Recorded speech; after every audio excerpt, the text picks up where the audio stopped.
Hey, everybody, welcome to yet another episode of Pirates Only. And today we are talking about the weather, how to predict it, how to collect data for it, and maybe even a little bit on how we could control it or alter it. And we try to stomp out some theories and speculation around that area as well. But I am joined by three incredible weather tech founders. I'll introduce you to Alex from Atmo. They're building a AI weather predictive model that has unprecedented accuracy in helping both governments, countries, and private companies with their weather forecasting, whether it's natural disasters or something as exciting as a rocket launch. We also talked to Austin from Sourcerer.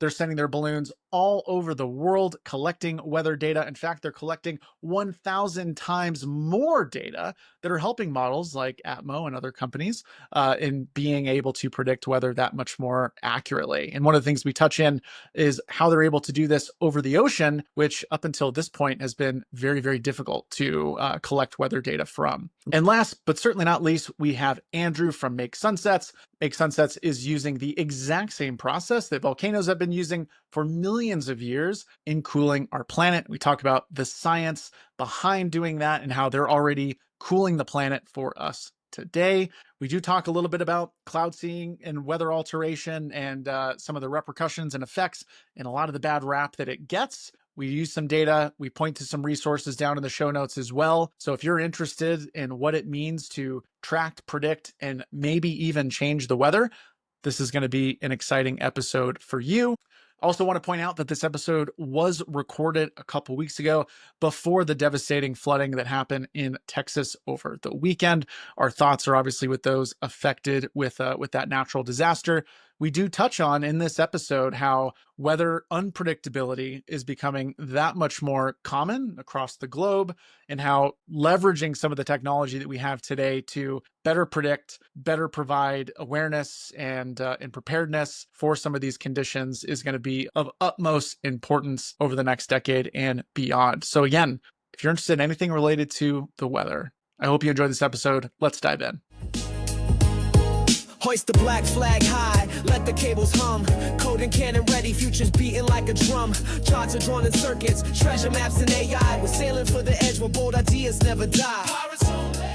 Well, we'll just get right into it. Let's start with some introductions. Alex, let's have you start. Give a brief introduction of who you are, what you're building, a little bit about your company, and then we'll dive in a little bit deeper later. Right on. Great to meet you. Great to be on Pirates Only.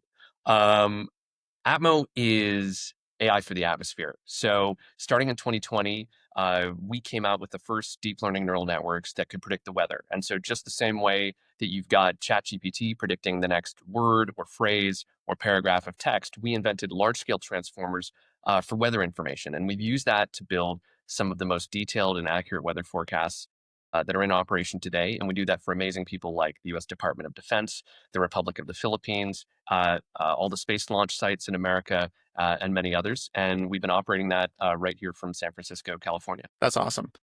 We'll dive back into some of the details there, especially how you started, why you started. But let's keep going around for introductions. Austin, how about you? Give us a little intro. Yeah, thanks for having me on. And so I'm Austin, CEO of Sourcerer. Sourcerer, we started just last year, April 2024, and we're building weather balloons that collect 1,000 times more data than the traditional infrastructure that typically collects this type of data. And yeah, we recently announced our $4 million seed round, and yeah, we have a small team here in San Francisco doing launching weather balloons. Love it. Thank you. Andrew, last but certainly not least, tell us a little bit about Make Sunsets. Thank you for having me on. My name is Andrew Song. I'm the co-founder of Make Sunsets. We started back in October 2022. And what we do is we launch reflective clouds near the ozone layer to cool Earth. That's a type of thing called solar geoengineering. The world is getting too hot, and we think we can cool it down. And so we have roughly 900 customers. Probably the most famous customer you probably know about is Palmer Luckey. He gave us a few dollars to cool things down, but it's very pirate-esque. We're the first company in the world to try to do this. It's been in academia since the 1970s. Over 2,000 academic papers have been written about this. It's been very well modeled, but no one's actually tried to do it. And so we're the first to try. That's amazing. Andrew, let's keep it with you. Could you dive a little bit deeper into what specifically is being done in doing that? What does the technology look like? And then maybe tie at the end of that, why has this not been something that's been done before? Why are you the first in doing this? Yeah. So what we do specifically is send sulfur dioxide into the stratosphere. So the stratosphere is where we deploy is roughly 20 kilometers above, or about 66,000 feet. So this is double the height of where commercial airliners generally fly. And so what we're essentially doing is mimicking what volcanoes have been doing for millions of years, specifically stratovolcanoes. So the most ones that were recent history that actually cooled the planet was Mount Pinatubo in 1991. So Alex has talked about the government of the Philippines. One of the most famous volcanoes there is Mount Pinatubo. Injected roughly about 20 million tons of sulfur dioxide into the stratosphere. It cooled the planet by 0.5 degrees Celsius. And then there was actually another recent volcano called Hunga Tunga in 2022. I'm not making up that name. It's actually a real volcano. It's off the coast of New Zealand, and it injected roughly around 400,000 to 700,000 tons of sulfur dioxide. And it cooled the planet by zero point 0.1 degrees Celsius in the southern hemisphere.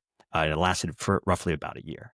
And so essentially, we're trying to mimic that. And the reason why we're doing it now versus, hey, a decade ago is because there's this magic number that a lot of scientists, as well as like the IPCC, which is like a governing body that like tries to track the weather as well as global temperatures, said we're about to cross this threshold called 1.5 C, so 1.5 degrees Celsius. And scientists have said, hey, currently we're doing a rate of warming about 1.25, or I'm sorry, 0.25 degrees Celsius per decade. And so this rate of warming is starting to become dangerous. Right now, the U.S., a lot of the U.S. is experiencing a heat wave. And as global temperatures increase, more of these heat waves will happen and more energy will be put into the system, causing more of these catastrophic climate events. Specifically, I think there was a report, Bloomberg had said that just in the past 12 months, stopping in May 1st, about $1 trillion worth of climate damages have occurred in the past 12 months. And so, and this is directly caused by warming. And so we're trying to figure out how to cool things down. And we know that stratospheric aerosol injection based off of nature, as well as actually the ground level emissions of SO2 that are currently being emitted, is cooling down the planet. So we're just trying to do it better, essentially. And specifically, why isn't this been done? Why is this more readily done? Why isn't this not the norm? And there are more companies doing this today. I mean, that's a great question. There's been attempts before. Specifically, there was this Harvard team called ScopeX. It was funded by Bill Gates. $20 million went in. They tried to do it, but couldn't launch. They were actually blocked by a bunch of NIMBYs, essentially saying, "Don't do this in my backyard." And it was more of an academic effort. Therefore, there wasn't really a commercial reason to do it, more of research. But even then, it was considered controversial back when they were trying to do it. I think that was the big thing that kind of gave a lot of people pause.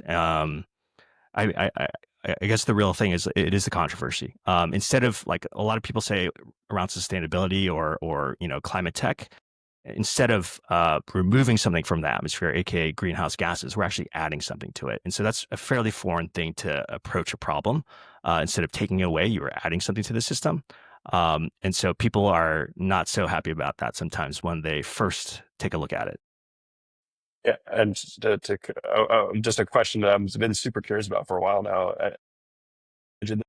Like, is there any regulatory body that's sort of like that is overseeing this? Like, is the EPA looking at what you guys are doing, or ICAO internationally, or something like that? Absolutely. Yeah. So we actually had a tweet from Lee Zeldin, the head of the EPA, back in May 15th, so about a couple of months ago, saying, "Hey, what are you guys doing?" So we had no prior knowledge that he was going to actually like blast us on Twitter and then release his press release saying, like, "What are you guys doing?" But since no one has done this before, essentially they wanted to ask questions. And so we actually hired some former general counsels of the EPA to respond. Essentially say, hey, you guys don't regulate this space. We operate in the stratosphere. EPA mainly has jurisdiction in the troposphere. And so I can share that link later if you guys want. It's about 4 pages, so fairly short. And then in terms of regulations, the ones that that you have to report is under NOAA. So there's this thing called the Weather Modification Act of 1976. And that falls under cloud seeding as well as solar radiation management, so solar geoengineering. And so we report yearly to NOAA to say, hey, this is how much sulfate aerosols we put into the stratosphere. Yeah, so Andrew, we do have this in common in the Philippines, though, which is, I feel like both of us have roads that lead us to that country. Philippines has been the number one natural case study of solar geoengineering that's occurred in the last, 50, 100 years that we know of. Why is that, by the way? Before maybe going in there, what makes them so unique? Mount Pinatubo, the Okay, yeah. largest volcanic mass ejection of sulfur dioxide. But what leads Atmo there is they're also simultaneously the country that gets the most typhoons dead on in their territory of any country in the world. So it seems like every extreme weather event on either side of the equation, all roads lead to Manila. Any particular reason? I mean, besides, it can't just be that volcanic eruption, or is it? Or what are the biggest reasons for that? Oh, well, I mean, we're talking about, two categories here. One is the fact that they're this volcanically active island chain, Exactly. 7,600 islands. I was actually with the U.S. ambassador to the Philippines a few days ago, and I said, oh yeah, country of 110 million people. And she said, actually, you got updated. They're adding 3 million a year. It's 118 million people now. So it's a really rapidly growing country, but it happens to be both in the belt of volcanic activity, or that sort of Pacific Ring of Ring of Fire. Fire, but in addition is directly in the target zone for the sort of typhoon alley of Southeast Asia. So the Philippines sort of receives it on both of those levels. And that's why, both of us have something interesting to find in that country. Yeah, and just to sort of elaborate, Atmo just completed a new national weather model for the Philippines, all end to end with AI. And so we went to them starting about a year and a half ago. We asked them to write their dream specification. If you were to upgrade your national weather service, what would be your absolute dream to do? And they gave us this incredibly high-end spec, 10 times the spatial resolution, twice the duration, 50% reduction in error, and we, sort of gulped hard, coming back and figuring out how we're going to do this. Ultimately delivered it over a series of versions over the last year. And that just culminated in the 1-year anniversary. We had a big party here in San Francisco. We had folks from the Philippines consulate. And we announced that of all the models that were available in this last typhoon season, this new deep learning model by Atmo for the Philippines was by far the best performing, while being the most detailed and the furthest into the future. So, it's finally reaching a point where there's, I think, consensus emerging that AI for atmospheric science is going to be the predominant method going forward for the biggest and best forecasting systems in the world. Could you maybe double down on what does that mean for them as far as like lives saved? Like what is the benefit, obviously, of being able to predict the weather that much better in a country like that where they do have these severe weather patterns? And could you maybe dive into some of the benefits that has there? As we go into year 2 of the program with them, the types of direct analyses of the availability of these better forecasts translating into human outcomes is going to be one of the forms of analysis. So we're going to get better and better numbers on that specifically. But as a practical matter, there's a huge correlation between whether your forecasts are good and timely and far in advance and precise, and whether people can do something about it. So classically, when it comes to things like typhoons, you have to decide where you're going to send first responders.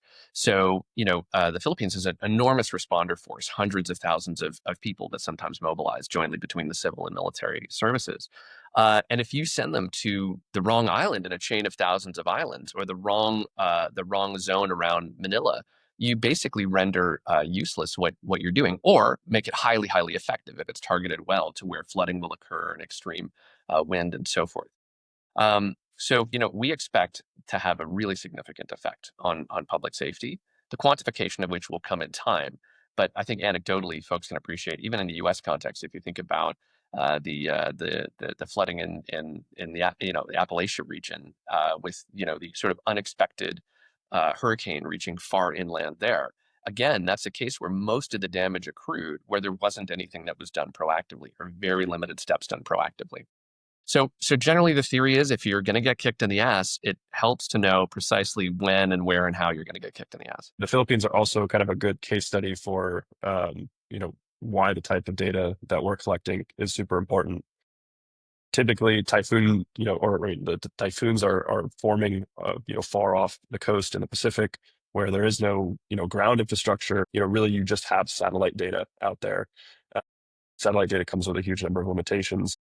There's no sensing infrastructure that is collecting data at the source, and it's been shown that that's the type of data that really is the gold standard, the highest impact kind of per unit of data that you can feed into both the traditional numerical weather models, but then also in this age of ML weather forecasting, where costs to actually run, do inference have come down by thousands to tens of thousands of times. It's so much cheaper now that you can throw more data at some of these models, but the data just doesn't exist. So only about 15% of Earth's atmosphere is actually covered with some of this high quality in situ data that you traditionally collect with single use latex weather balloons, and that we're collecting with kind of balloons that fly for months at a time, and can collect 1,000 profiles, where a traditional system would collect one. But yeah, the oceans, a lot of weather happens over the oceans, and Totally. it's usually, it becomes pretty destructive pretty quickly. This is why we got so excited about Sourcerer when they came on our radar going through YC. So Atmo's a YC company, Sourcerer is a YC company, and I remember actually, Austin, I don't know if we've talked about this in a while, but we did one of your early balloon launches in San Francisco together. Nice. Yeah, I think like launch number 8 or something. It was actually you were there for. Yeah, in fact, Matt, we'll have to get you, if we can, a copy of the photo or video, because as the Sorcerer team was putting up the balloon, I think somebody handed me a camera. It might even been my phone, I can't recall. And I was sort of videographing this and like running down. I think it was maybe in the beach near the Presidio, Chrissy Field type area. And so I was sort of running through the sand, trying to capture you guys, get this thing up. And it had a crazy path. It was an extremely windy day. Yeah. We launched in like 20 knots of wind, and that was definitely the most the highest wind launch that we'd done at that point. And so we were like, okay, we got to get this thing off, or we invited Alex from Atmo to come see it. So we got to make it happen. And yeah, it went off without a hitch. It was awesome. Yeah, it was super, super sick. That means it's good luck. It's like raining on a wedding day type of thing. Yeah. Yeah. And incidentally, by the way, we have another thing that kind of like, goes between the two companies, which is, one of the early models that Atmo did was to create a hyper resolution weather model for San Francisco. So we'll send you the link to that if you want to show it to folks. But basically, a 300 meter by 300 meter resolution model, which is roughly 100 times higher resolution than the previous best over that area. And so that's used by like a lot of sailors, but also people that launch balloons and stuff like that in the Bay Area. So yeah. Yeah, I had a launch this morning, and first thing we did was check Atmo. Come on, right on. I like to hear that, dude. So good. Yeah. I need to do that too, because we just launched some balloons yesterday. Actually, 2 days on Monday. I'm sorry, so 2 days ago, and the wind forecasts were totally off. And so Yeah, we scrubbed that yeah. launch from a couple days ago for that reason. yeah. Wind speed is the enemy of any balloonist. Yeah. Something. Maybe that's kind of a perfect little segue into why balloons in general. That was one of the questions that we had in there. I feel like the weather itself, the thing you're trying to measure, is your greatest enemy in working with balloons in some cases, or not. Could you, maybe Andrew, starting with you, why balloons specifically? Why not some other form, be it drone or robot or something to do that task? Sure. I mean, I think the main thing is cost. So there's a lot of academic papers have proposed to deploy stratospheric aerosol injection at scale. You either need purpose-built jets that can actually reach the stratosphere, because current commercial airliners only go about 30 to 40,000 feet. Even some private jets maybe can reach about 40,000 feet. The only really known jets that can fly that high are like the U-2 spy plane, which is around 60,000 feet. And so that payload is very small. We need to be injecting roughly anywhere from 1 million to 10 million tons of sulfur dioxide per year to get the cooling that we need. It sounds like a lot, but it's actually not. We roughly currently emit about 70 million tons of sulfur dioxide in the air that we breathe in the troposphere. Back in 1979, which was peak SO2 emissions, we used to emit about 130 million tons of sulfur dioxide into the stratosphere. In the troposphere. And so we've cut down those emissions, but that's actually subsequently warmed up the planet. And so the reason why we use balloons is because, one, the cost in itself, but it's fairly scalable. You guys might know, the other guys can check me on this, but NASA launches balloons that have payload capacities about 8,000 pounds, which is roughly like 3.6 tons. So think of like three like Toyota Yaris's essentially can be lifted up into the sky. These balloons are really, really big. They're the size of like football stadiums. Holy But cow. those are the types of balloons that we want to work up to. Not specifically those types of balloons, but have a payload about 1 ton of SO2 in them, which can offset actually 1 million tons of CO2 for a year. So that's the kind of leverage that we're working with here, because 1 gram of SO2 in the stratosphere offsets the warming effect of 1 ton of CO2.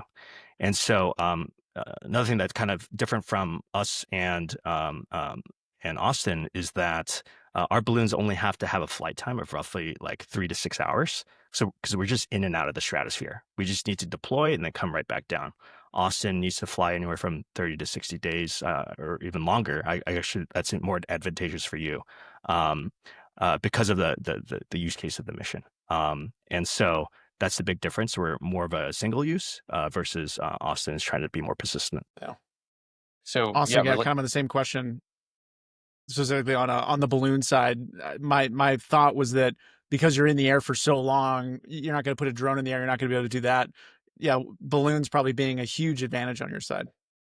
Yeah, I mean the advantage. I mean, like you're saying, it's pretty hard to keep a drone up for a meaningful length of time, especially if you want to do interesting data collection with them. So there are lots of really cool companies, actually a few YC companies too, that are working on solar powered, high altitude, like aircraft type systems. But it's actually a much harder problem. Balloons kind of you fly for free essentially, right? Like you don't have to. There's no power or energy that you have to put into the system in order to keep it airborne.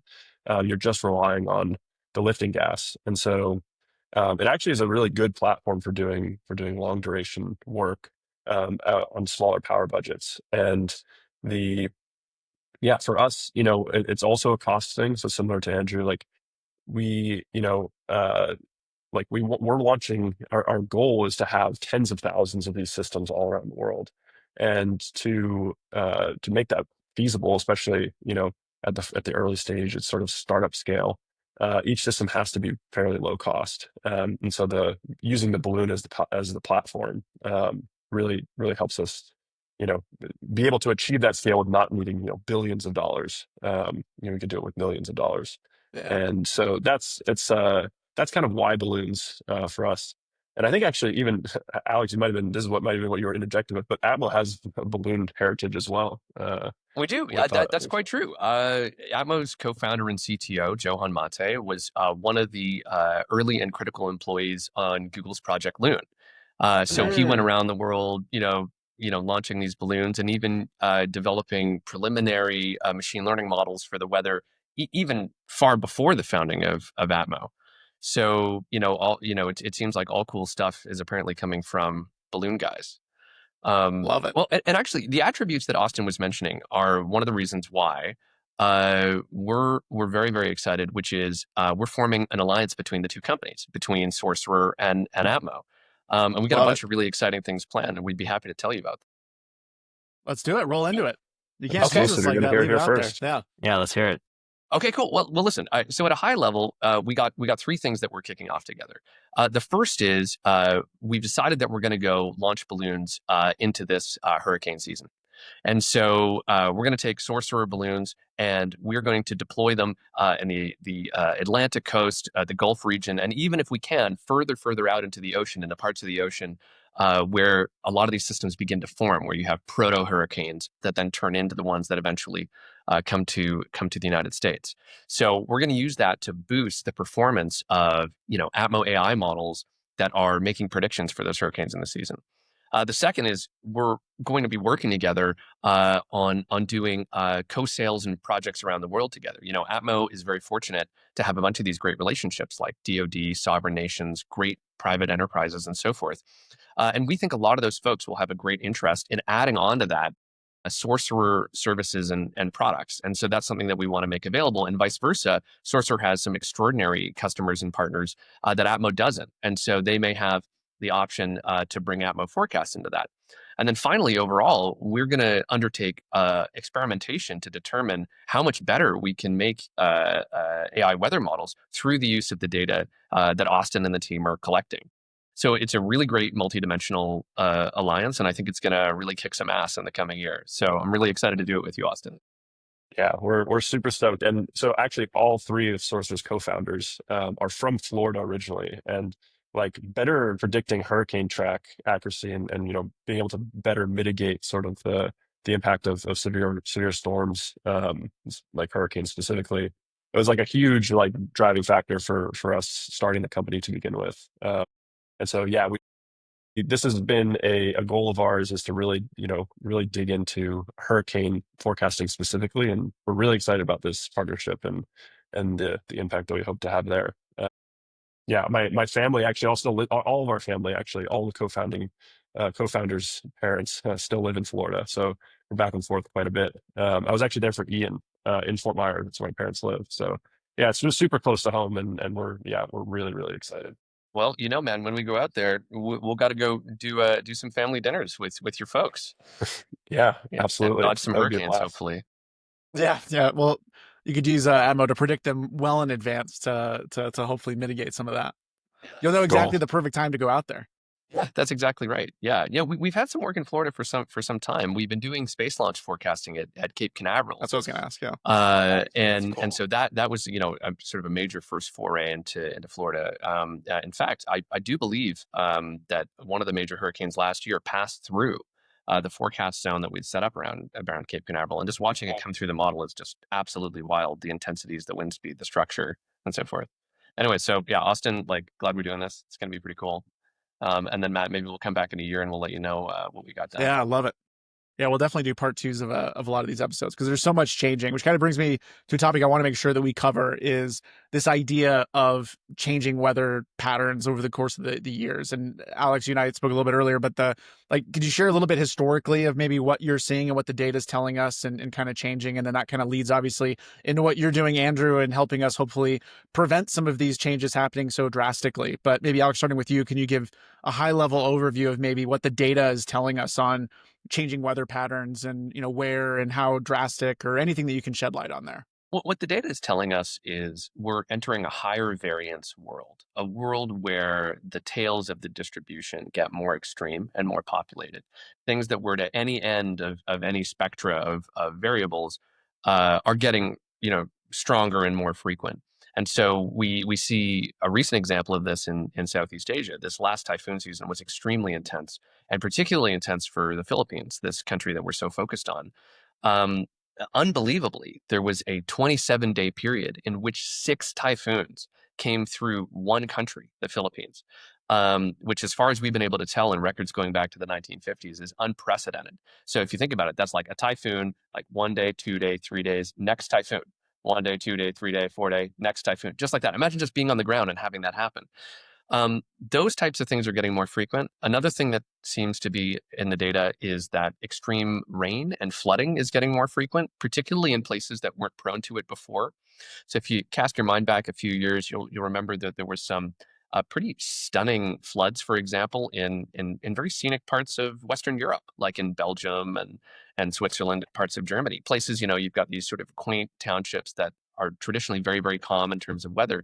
And they're having these sort of massive flooding events that look like a totally other region of the world. So the frequency of these extreme events appears to be going up. And also, as the atmosphere warms, its capacity to carry moisture changes, and that has a big effect on moisture dynamics. There's this very crude analogy of it being like a sponge, and the hotter it is, the more that sponge can hold. And so, ultimately, there's a continuity, a conservation of that mass, and it eventually does come down somewhere. Just to add to that, before Andrew tells us how he's going to fix it, the problem of more extreme weather is exacerbated by the fact that like weather infrastructure has stayed pretty stagnant across the world, and in places that are most heavily impacted or most at risk for like the increase in climate change induced extreme weather are in parts of the world where the infrastructure is terrible, and we don't collect the data that we need to even do the forecasting to begin with. We work really closely with the government of El Salvador, and it was one of our kind of really early partners. And one of the striking things that they shared with us, sort of at the outset, was that they'll have a 1 day forecast, and that 1 day forecast will be about the same accuracy as a 7 day forecast in Florida, which geographically not that far away. But a lot of that comes down to El Salvador, the country that's kind of on both sides, big bodies of water, and the infrastructure isn't there to collect the data they need to then provide sort of their country, their economy, et cetera, with accurate forecasts. And so the extremes are getting more extreme, and the infrastructure is I mean, if anything, it's degrading, with what we've seen in the US recently as one example. Lots of weather infrastructure that's shutting down, Yeah. or we got less data overall. But No, Austin's 100% correct. 100% correct. Yeah, there's been this dynamic for ages in meteorology of the best and the rest. There's this club of nations that's able to spend billions or even tens of billions a year, and they get, the top of the line forecasts available. And then you have the vast majority of other countries. And that's not right in a world where the burden of these events falls disproportionately on the rest. And so, in a combination of cheaper, better sensing, cheaper, better weather models, there's a possibility to flip that dynamic and actually have some of these countries leapfrog and have better models and better forecasts than even their really wealthy counterpart nations. So that's going to be amazing to see, and that hasn't happened really in the history of meteorology before. Could you share actually quickly on maybe as from a history lesson, what does like an accurate forecast historically kind of look like? I mean, and even sharing it today and then maybe projecting forward of what you're going to be able to do in the next decade or so, where today is it pretty accurate like across the globe or with good models to predict? I live in Colorado and I feel like the weather's never what they say, and obviously it's tough. So just from like a normal person thinking about the weather, why is it that I've never seen an accurate weather forecast? And obviously we're changing some of that, but maybe just from like a brief history lesson there. Well, if you think it's bad now, imagine how it was That's in what the I'm worried 50s. about. Yeah. So is the It weather was. predictions gonna like just come bad? It's gonna be the same, but No, I it'll mean, just look, in a way, we're in a paradise for meteorology compared to where humanity was mhm. in the 50s and 60s. I mean, numerical weather prediction, which is the term of art for computerized weather forecasting, a certain technique. It was like the second program ever run on the ENIAC, the first digital computer. So the first was ballistic trajectory calculation. So just, Of where's course. artillery going to land? And the second was a very crude form of meteorology. So this is like one of the oldest programs that humanity runs. And even today, we dedicate something like half of the world's largest supercomputers part-time or full-time to atmospheric simulations. So it's like a huge, huge, huge consumer of like all our compute in the world, totally on par with our use of compute for AI. Um, in rough terms, we have seen in the last couple decades forecasts get about a day better per decade, I should say. So what Hmm. that means Oh is like wow. Wow. between let's say the 70s and 2000s, what would have been the quality at let's say a day 3 forecast becomes the quality at a day 6 forecast. So roughly we can see roughly a day further per decade. But what's been, I think, disappointing to people is that the classical pre-AI method has been tailing off in improvements. So it's been asymptoting. So the best forecasts in the world, many of them have only been improving about 1 to 2% per year now for the last little while, and that was starting to get this disheartening place where people thought, oh man, we're going to this is it, like we reached the end of the line for this. And then along comes stuff like what Sourcerer and Atmo are doing, showing actually this new radical curve that's able to jump it back up. So some of these new AI weather models have seen gains in under a year of 20, 30, 40% or more of reduction in error. So what that's allowed us to do is at equal accuracy, sometimes extend forecasts by as much as 3 to 7 days while maintaining what would have been the same curve of accuracy before. So that's the good news.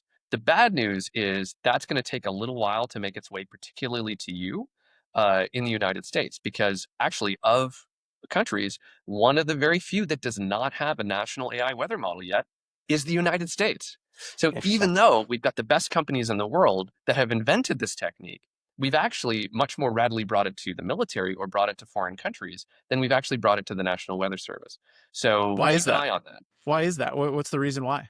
Well, politics and government is complicated, but I think the simple Okay. answer Yeah. is it's very hard to turn an aircraft carrier.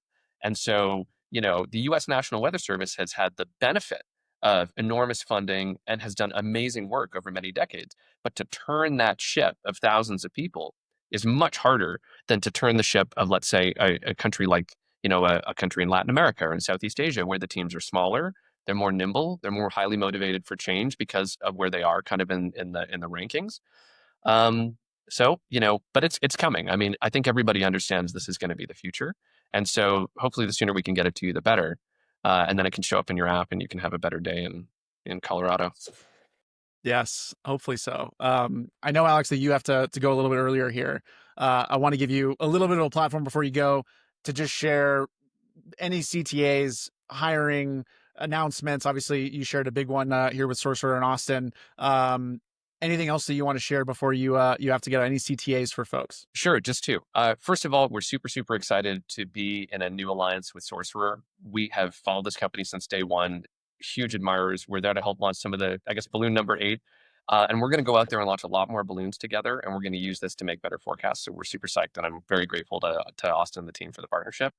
And second, Atmo's primary customers really are, heads of state, people that run entire military sovereign nations. So if anybody's listening to this, from a presidential palace, a parliament, or sort of any of the halls of power, and you don't yet have AI meteorology where you're sitting, please reach out to team@atmo.ai because we'd love to come to your country, military base, wherever you may be seeing this from. So bring us those high level contacts, and we'll get you good forecasts. Love it. Thank you, Alex, for jumping on. Pleasure to have you. We'll have you on again. We'll do some more topics on the weather. We could have talked probably for another couple hours on this stuff. Yeah, thank you again for coming on. Right on. Go make sunsets and go Sorcerer and, go Pirates only. There we go. Appreciate it. See ya. See you, Alex. See you, Alex. Andrew, so we just spoke a little bit over the last 10, 15 minutes on the weather patterns are changing, the more drastic pieces. Can you talk a little bit about what it is that you're doing, how you're combating that? I know you obviously gave a little bit of a rundown of how you're changing that, but maybe share more specifically what you're envisioning over the next 5 years, 10 years with what you're doing, maybe what other technologies are doing, and how we can hopefully retroactively help with these things or at least mitigate some of these damages. The floor is yours. Thank you. Thank you. And so, I mean, we could just keep going on the conversation that Alex was talking about and what Austin's trying to do. Alex is interpreting the data and giving the best ground truth data interpreted to these heads of state, so they can plan accordingly. And then Austin's actually remote sensing up there, and actually gathering that data. I think that's the big thing that is really going to make a difference. And we're trying to do the same. We know that historically, stratovolcanoes, specifically stratovolcanoes, so those are the types of volcanoes that you probably grew up in grade school making out of paper mache and stuff. The most famous one is Mount Fuji in Japan, but that's what a stratovolcano is, the classic shape. And so we knew that it actually cooled down the planet because we had satellite data out there, or satellite infrastructure detecting those volcanic eruptions and then measuring what is called radiative forcing, meaning how much energy we're absorbing versus reflecting away. Because sulfate aerosols, what they do is they actually reflect energy. And greenhouse gases like CO2, carbon dioxide, and methane actually absorb the sunlight, keep the planet hot. And so with this data, as we knew that it worked. And so, as we go along in the next 5 to 10 years, we're going to be continually increasing our dosage of sulfur dioxide to get closer and closer to that Pinatubo level of 20 million tons. And I don't think we'll have to go that high, but as we're going, we're going to be introducing in situ data, in situ aerosols. So then companies like Austin at Sourcerer, as well as Alex, can interpret that and put those into their models and have better predictions of, hey, look, I see that over here in the Philippines, it's getting a little bit too hot. Maybe we have to do something over there and have some kind of intervention to cool that system down so we can just prevent hurricanes from happening in the first place. And so, I mean, just like us three all just working together just sounds really interesting. For the next 10 years, like we could be that trifecta. Powers combined. Yeah, exactly. Exactly. And so, I mean, Austin, you want to say something? Yeah, I was going to say, it's super interesting because, the type of, geoengineering and weather modification, if you will, that makes sunsets work. And it's really fairly well understood. And like you were saying, Andrew, the studies go back to the 60s and 70s. But, kind of looking bigger, when you're talking about eventually really wanting to control or have big influence on what the weather's doing at a global scale, beyond just stratosphere cooling via aerosol injection, we don't have the accuracy needed in our forecasts globally to even have that conversation yet. Like, I know it's really interesting. There's been some hype recently on a lot of weather modification and other kind of companies and projects and groups, and they're all working on really cool stuff. But like almost the first step is that you need to have much more accurate global weather forecasting. Exactly. And that's What's what's the really, really baseline? exciting. Yeah, yeah. Thanks. Yeah. We know directionally that sulfate aerosols cool down the planet, and we know that CO2 increases global temperatures. And so now we need to know exactly how much. And so instrumentations that Austin flies would be critical in that piece as we move forward in scaling up our deployments.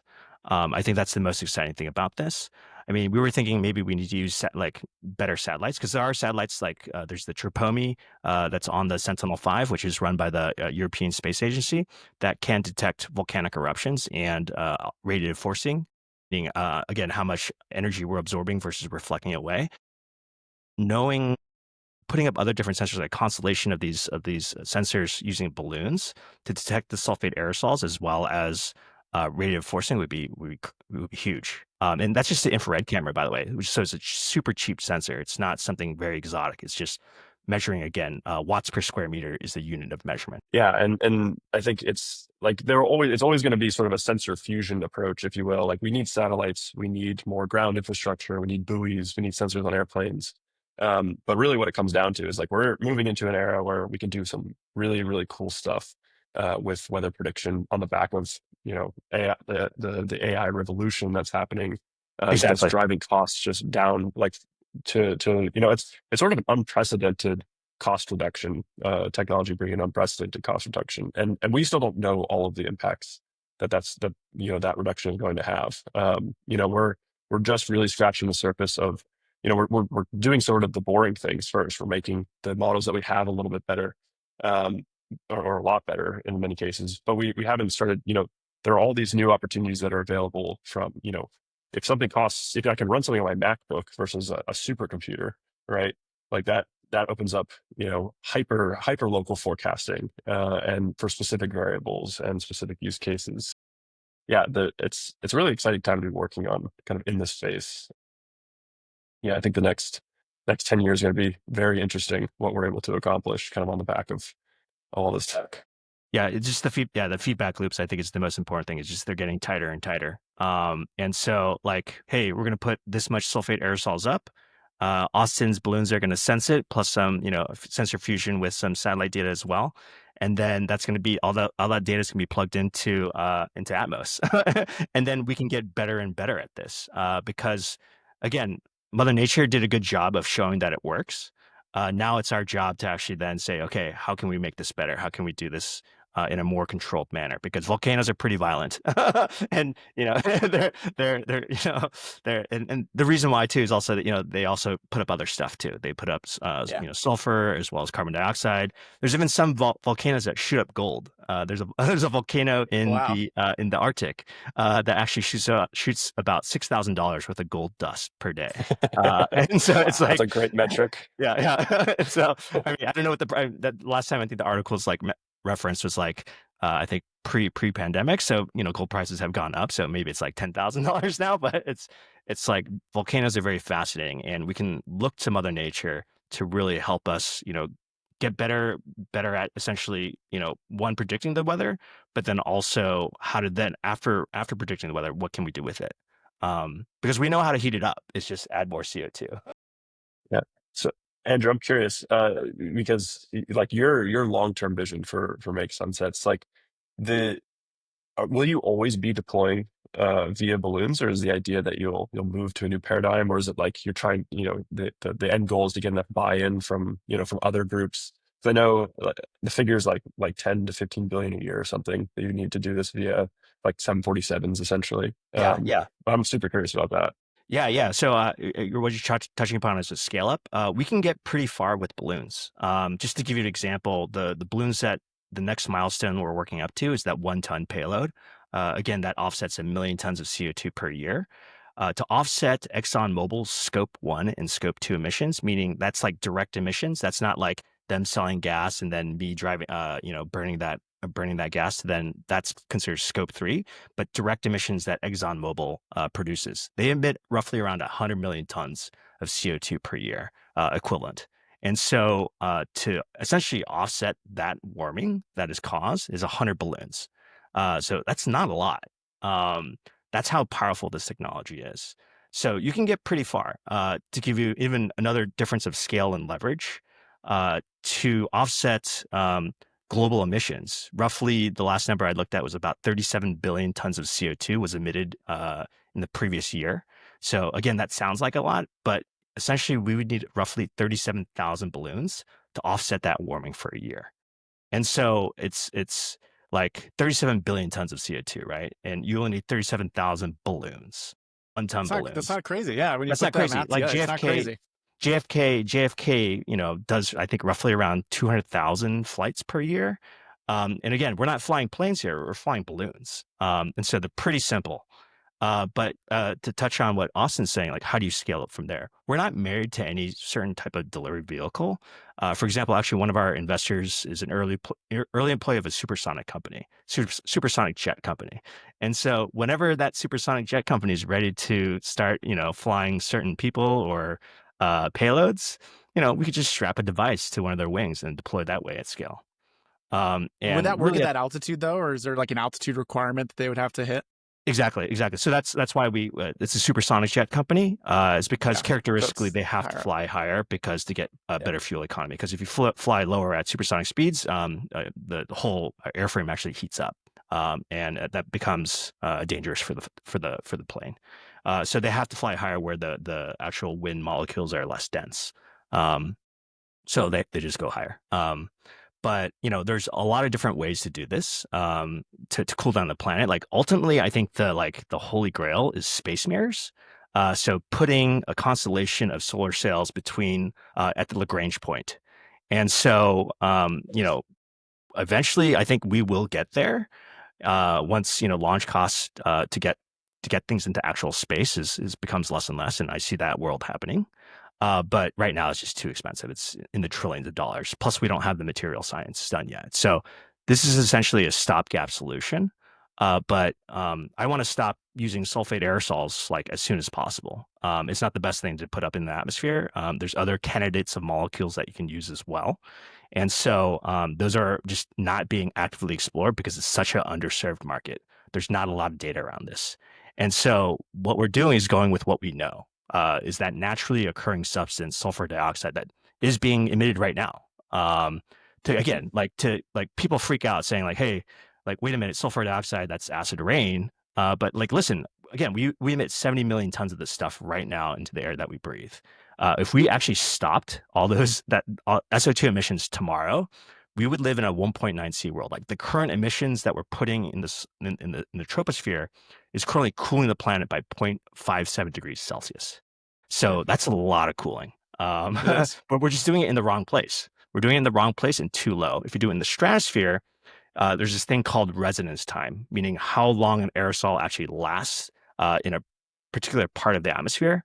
In the troposphere, aka the air that we breathe, only lasts roughly around 10 days, and then it falls out due to gravity or rain. But if you do it in the troposphere, we're above the clouds, we're above the rain clouds, and so it can actually, if you inject it in the right place, which is close to the ozone layer, it can roughly last from 1 to 3 years. So one, you have to apply less, but then also the winds go super fast. It's called the Brew-Dobson circulation of how we actually transport these aerosols all throughout the Earth.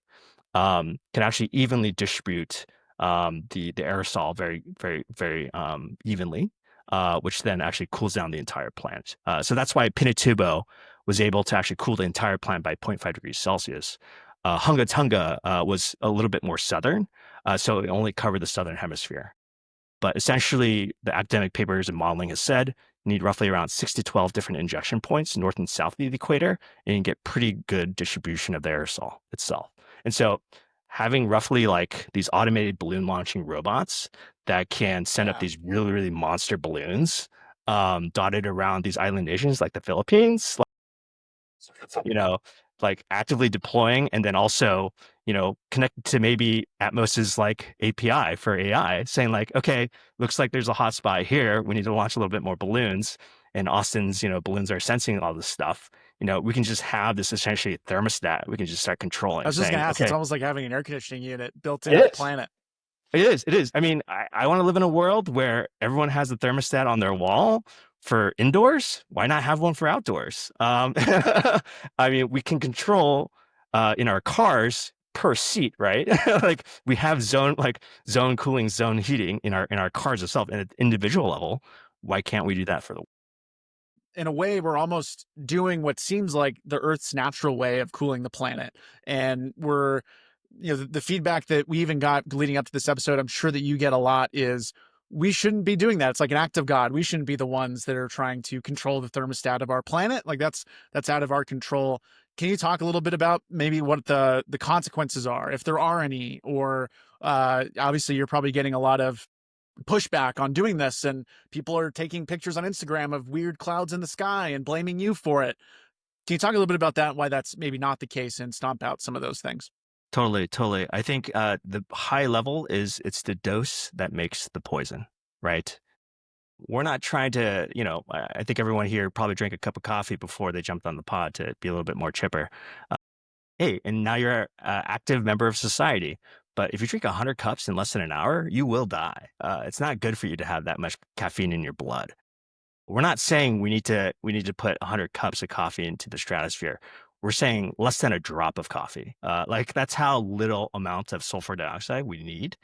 And so when people get really apprehensive about stratospheric aerosol injection, they don't understand the scale that we need. And so a lot of the academic papers have kind of caused this fear mongering because what's been happening is the reason why what academia does is when they write these papers, they have to use the most extreme use cases. Because otherwise, if they do something conservative saying, hey, it actually can relatively cool down the planet, it doesn't get the headlines that they need to get then the funding that they need to continue to pursue this research. And so there's this weird cycle that's happening right now in academia with stratospheric aerosol injection where they'll have to write these very extreme types of scenarios of putting like X more times of sulfur dioxide than we need to then push the models and saying, okay, this is what will happen if we do that. What unfortunately happens is that the mainstream media then picks up on that and sees that as literally as like rage bait, as clickbait, saying, hey, this is going to affect monsoon patterns in India by 5% if we do X amount. They never disclose how much amount of SO2 that you need for that bad thing to happen, but it's these very extreme use cases and scenarios to do so. And so there's that mismatch of like, okay, everyone focuses on the bad things, but they don't realize we need very, very little amount of that in order to get the intended cooling that we need to cool down the. What places can folks go if they're skeptical right now, even listening to this? Where can they go learn more about this type of content and better educate themselves maybe on some of this? Thank you. That's a great way to plug into the segue. Follow us on Twitter. We are at Make Sunsets is our handle, and we actively share the papers as well as how we interpret this stuff. Also, our website. We're doing this out in the open. I think one thing that we did strategically was that on our blog, we share every single month how much money we have in the bank, what our revenue was, what we succeeded and failed at, what we're working on next month, and we do that monthly. And so this is actually our investor update. We share this monthly with our investors as well as our customers, our haters, and our SAI curious.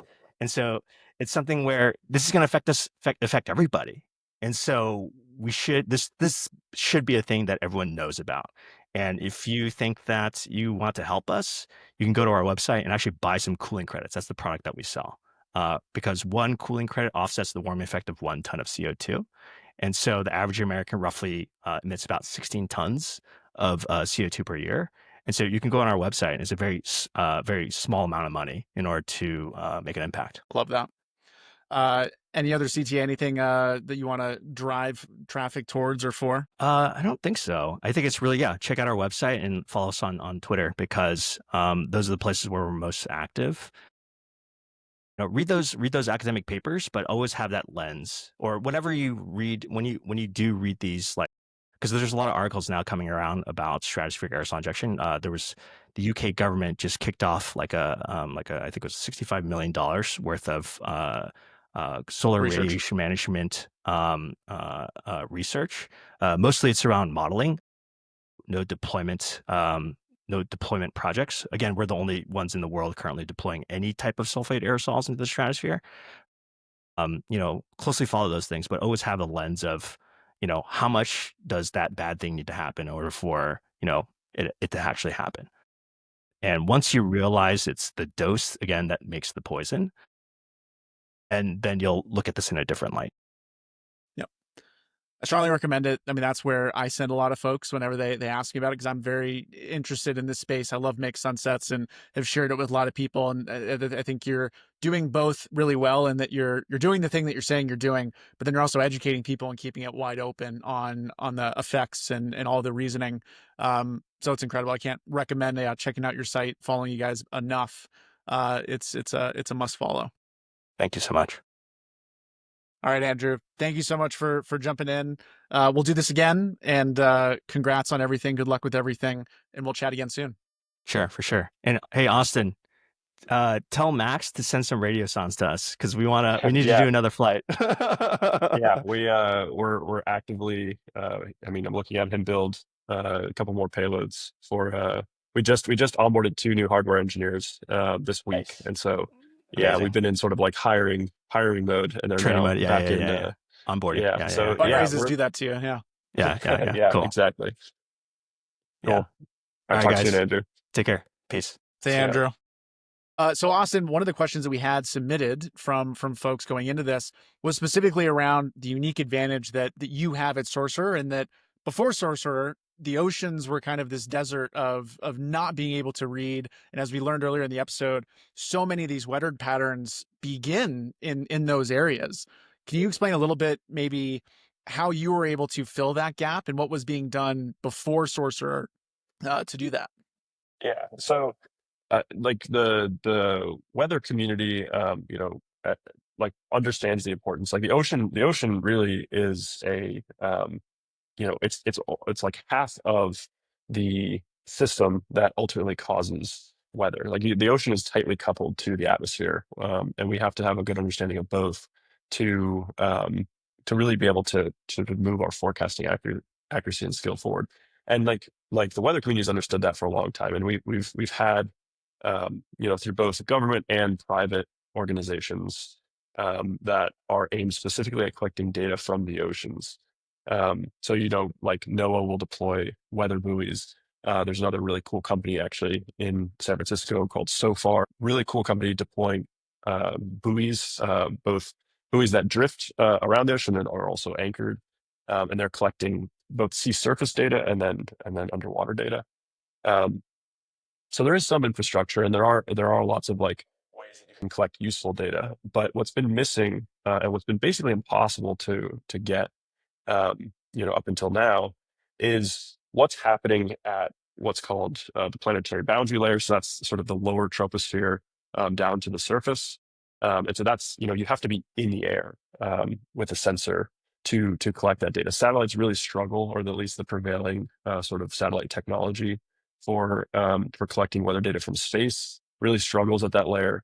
There, over the oceans, there are no, there's no real infrastructure, right? So, and to gather data from, we're talking about like roughly 5,000 feet up. So from the surface to 5,000 feet in most places, you have to put something there. You have to put a sensor there. And so you can do that with a drone. But we talked about the limitations there before. You can do it with airplanes, but typically your airplanes aren't flying at that altitude for long durations of time, especially over the ocean, right? And so what you're left with is it harder to read? I mean, the speed of an airplane too, does that make it a little bit harder to read as well? Yeah, the airplane platform introduces like some unique challenges that are unique to planes specifically, but actually the biggest downside or limitation with airplane data is that airplanes typically cruise at a set altitude for most of their their flight, and they really only descend through the atmosphere, and so they're collecting. The atmosphere is like a cake. There's like hundreds of layers that are all important to model distinctly, or at least have an understanding of distinctly. And so the really high quality airplane data is actually when they're either launching or landing at an airport, because they're kind of sampling all of those different layers, and those layers and needing that vertical slice, kind of why balloons have historically been sort of the standard way and the most high impact way to collect that data, because it's something that just will naturally travel upwards through the atmosphere and can sample data at each layer. Um, and traditional weather balloons, so your single use weather balloon that will be launched by national weather services all over the world, about 3,000 of them go up every day, and they're completely single use. They become litter effectively after a couple of hours, and just under a million are being launched, or just around a million are being launched every year to collect that data. I mean, the scale of the existing balloon infrastructure is already pretty massive, and that gives you an idea of how important it is to doing weather forecasting. But obviously, on the ocean, the only way you can launch a balloon is off of a ship, right? Or if there happens to be an island, it's really hard to put any meaningful infrastructure um, out over the ocean. So with our platform, we can descend to the surface and then continuously sort of sinusoidally, operate our balloons out over the water, and we're, collecting thousands of times more data in those regions than any other, platform that's kind of been thought up to date. And so that's the advantage. We're kind of filling that really, kind of unique gap. And to give you an idea, it's like less than 20% of the atmosphere is sampled in this way. That's And most crazy of to that me. gap, yeah, most of that gap's over oceans. So yeah, it's super important data, super high impact. And yeah, we're collecting it in a really cool and unique way. I love that. I mean, it's always those things that always get me excited about the future of technology in general. Is we're also excited about going to space. On a previous episode, we talked about how space just has a really good PR team Yeah. behind it. Like we think about like, let's go to Mars. It sounds so fun and adventurous, but we still have so many things that we can do here on Earth, be it the oceans, the skies. I think that there's still so much opportunity with that. You already shared some of the unlocks that could happen. Is there any kind of final unlocks or things that get you excited about the space in general, weather in general, things that we don't have today that in 5 to 10 years, because of what you're doing, is going to be a new norm, and maybe what that looks like? Yeah, I think we're seeing really clearly that on the algorithmic modeling software side, with what's happening with AI, and specifically AI for weather forecasting, that we're in an unprecedented era of compute that can be used usefully for modeling the real world. And we're still, I mean, it'll probably take us 10 years just to figure out all of the, implications of the technology that we have today and the advancements that we've made just in the last 3 or 4 years. Um, but a huge limitation on the other side of things is that the data that's feeding those models is effectively coming from the same infrastructure that has not meaningfully changed since the 1980s. And that's almost like a dirty secret of a lot of these, AI weather modeling sort of operations and companies and programs, is that they typically, I mean, they don't typically, they all train on the same what's called analysis data. And so this is data that's basically taken from all of the observation types from all over Earth and normalized into a kind of uh, a normalized grid of the atmosphere. And you kind of need to take that step as a preemptive step before it's useful to a weather model. And that data that goes into that analysis data, the observation, the raw sensor data, is it's definitely not increasing at the same rate that the advancements on the compute side are increasing. And so I think that what we hopefully what we see, but what we really need is a similar explosion of like high quality environmental data. Obviously we're attacking the atmosphere, and we're trying to put thousands, tens of thousands of low cost, high impact sensors into the atmosphere, and I think that trend will continue. Component miniaturization is happening. The there's I think going to be, or there has been, a lot of movement sort of on the robotic side. Like a lot of these sort of far-fetched use cases for interesting hardware have been far-fetched because a lot of times the software that you need to run them, or the software that makes would make them useful doesn't exist. And now with AI, we're seeing a lot of that come come into being. And so I'm really excited for the having sensors out in the real world and collecting data about the real world start to catch up with what we've seen in advancements on the AI side. Amazing. AI is eating the world, not just software, but even the Yeah. weather, which I guess is Yeah. can be software in a lot of ways as well. But well, thank you, Austin, so much for staying on a little bit longer as well. Do you have a final CTA? You announced that you just raised some funding. I'm assuming you're hiring. Is there any last CTAs or things? Where can folks find more about you? Yeah, we're hiring. So you can check out our website at sorcerer.earth and see what roles we have open there. Yeah, and similarly, if there are, we also end up dealing a lot with governments and larger enterprises, the DoD as well. If there are those types of folks out there that know they can gain a competitive advantage or can get an edge with higher quality data in hard to reach areas, then would love to talk with them. And yeah, otherwise, really really happy to been part of Pirates Only and excited for the next one.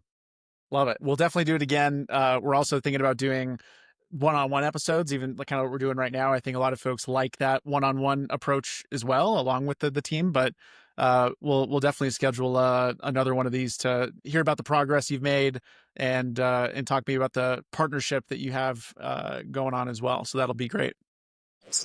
Yeah, looking forward to it. Well, thank you, Austin. Have a good rest of your week, and we'll chat soon. Thanks, Matt. Yeah, talk soon. Hoist the black flag high, let the cables hum. Code and cannon ready, futures beating like a drum. Charts are drawn in circuits, treasure maps and AI. We're sailing for the edge where bold ideas never die. Pirates only.